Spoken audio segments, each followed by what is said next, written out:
What's up guys, this is LordSevein and welcome to another product review. Today I wanted to take a look at my keyboard setup that I've had for the past year. You know, last time I did one of these product reviews, I reviewed my mouse, which is the Logitech G510, which I'm still using, my headset, which I'm still using as well. But here I'm going to go ahead and review the Logitech G710 Plus. Now, like I said, I got this about a year ago, so I've had quite a bit of experience with it, and I really think it's a pretty fantastic keyboard. Spoiler alert, I really don't think that there's anything much better in the market, at least anything that I've tried. But I wanted to go over some of the features. So they say that the Logitech G710 Plus has 110 key anti-ghosting, 26 key rollover, game desktop mode, dedicated media controls. This is what it looks like on the box. It's a nice fancy box. Logitech always does a really good job with the packaging and all of that. But the big takeaway for this keyboard is that it's a mechanical keyboard. It's not your typical bubble keyboard. That means there's actually a little switch that when you press the key, it presses a switch. Normally you have these little rubber dome things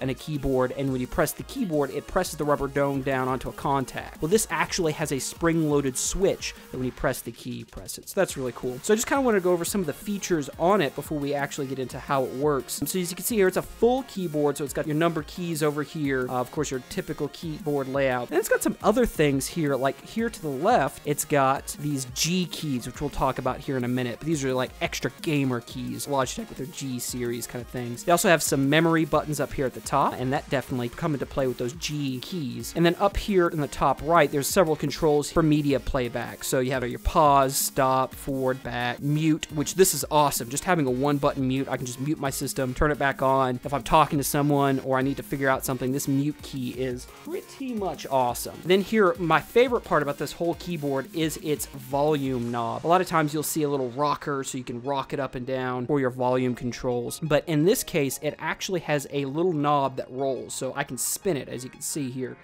And it's pretty responsive and allows for some really fine tweaking there. A lot of times the volume rockers, you like say turn up your volume, they'll jump like huge amounts. This you can actually really fine tune and get into that sweet spot. Then you have up here at the very top some little switches here for some brightness settings overall. So it's a pretty decent keyboard when it comes to how the layout is. I feel it's very comfortable. It does have these little height adjusters here on the back, so that you can flip up your keyboard and have it at an incline. It's what I prefer. In the box, it has some options for your palm rest. So here is the palm rest. Clicks into your keyboard kind of like that, and then you got a nice little palm rest. I tend to not use it just because it doesn't really work very well on my desk, but it's actually a fairly solid palm rest. Yeah, it's not going to be a giant rubber palm rest, and I find that since I have big, huge hands here, that it doesn't quite cover all the need I do, but it does work. You can see here there's some different color schemes going on with the keyboard. Silver keys here for the direction arrows, and then again over here at the W, A, S, and D keys, which I guess is to kind of help orient people, but if you're a gamer, you really don't use these keys very much over here. That's kind of an overview of the keyboard itself. There are also a couple of extra features for USB ports that some people really like. So this is the cord itself, and it's a nice long, like 6-foot long cord that can really go quite a long distance. I have a huge desk, and it's able to wrap around that desk and get back to my computer. And then it also has 2 USB plug-in ports, and this is USB 3.0, not 2.0. Gives you that extra little speed. So here's your keyboard, and then here is the USB for the onboard port. So when you look at the top of the keyboard itself, you can see right there, it's got a USB port here, and that's a 3.0 port. So what I love using that for is like flash drives. I'll just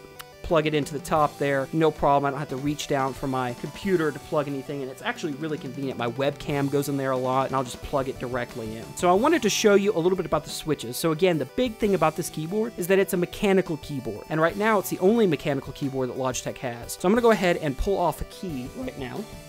Great. As you can see, they come off. They're pretty easy to come off. They really don't come off, though, in normal use unless you want them to. It's really kind of difficult to pop one up by accident when you're typing. Here is one of the keys, and as you can see here, if I can get it here close enough, the etching on the actual key is etched into the key itself. A lot of times in keyboards, you'll see that they're just painted on there. They'll say, in this case, it's the left arrow. Here on control, it will be painted on there. And I've probably hit this control button a couple thousand times, and it's not worn off yet. In fact, even even my W, A, S, and D keys, which I use the most out of this keyboard because those are your directional keys when you're PC gaming, there is nowhere to it, and that's really nice. So let's take a look at the switches here, and we'll actually take a look at the switch here. Now, I don't have it plugged in because the LED light is blinding. It's really, really bright when the key is actually off. But you can see here that the switch is a Cherry MX Brown switch. And what that means is that there are different levels of switches. If you don't know about mechanical keyboards, I really suggest you look it up and see which one you would prefer. But there are different levels of kind of tactile feel and sound. So blue switches are clicky and they clack a lot when you press a key. It's very clicky clacky. And it goes all the way to Cherry MX Reds, which have almost no click to them. But as you can see here, it is an actual switch. And so I can press this switch to activate it. And it's spring loaded, it comes back up. It's not a little rubber dome that pops. So when you can see, I can press it here,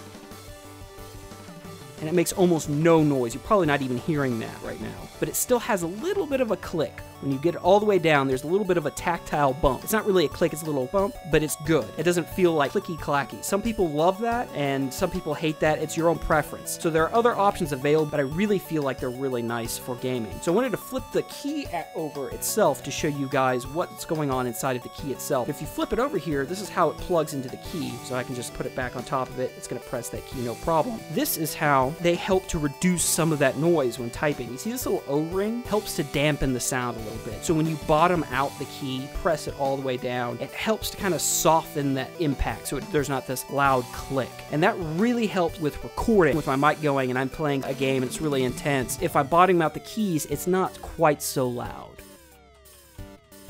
As you can probably not even hear that. Whereas with, say, the Black Widow Ultimate, Razer's comparative keyboard, it's really clacky. In fact, I had it for a little bit, tried to make videos, and it just did not end up working out very well. That's the overview of the keyboard in and of itself.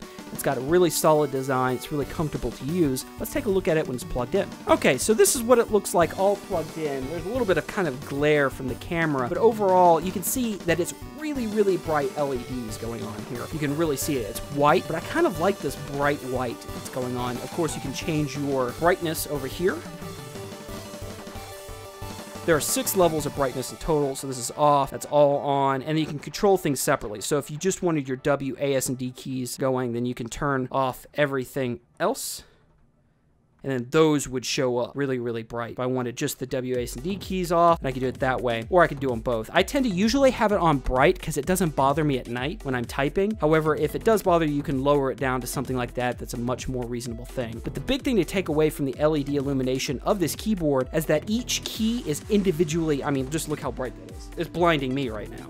But each key is lit. Most of the time when you have an illuminated keyboard, what there will be is an LED light or two that serve to cover every key on the keyboard or every key in an area. In this case, every key has its own LED light, and that's really nice. It ensures that it's really, really bright. On to the G keys. Now this is kind of what makes it the gaming keyboard rather than just a random mechanical keyboard. Here's where you can input some macros into the keyboard to do things that normally would take you multiple key presses. You can kind of combine it to one. So for example, if I wanted to copy paste in one keystroke, I can actually go through, set the memory on a G key, and then press that and it'll Control C or Control V or Control Z. I can do it that way. Or if I'm in a game itself, and let's say I want to press F and C, then I can press this and it'll do that. It's really a feature I haven't used too much because these days most games have built-in macros when it's needed. So for example, in World of Warcraft, you can build your own macros and then just keybind it to a single key press. And so it's really not as needed as it was, say, in 2002, 2003, that era, 2004, right when WoW came out, where that functionality wasn't all there or didn't do everything you want. But some people are still going to find some use for these G keys. And there's not just 6, there are actually 18 different ones. If I go up here and hit memory 1, then I can have 6 functions. If I hit memory 2, I can have 6 separate functions, and then memory 3, another 6 functions. So you can actually program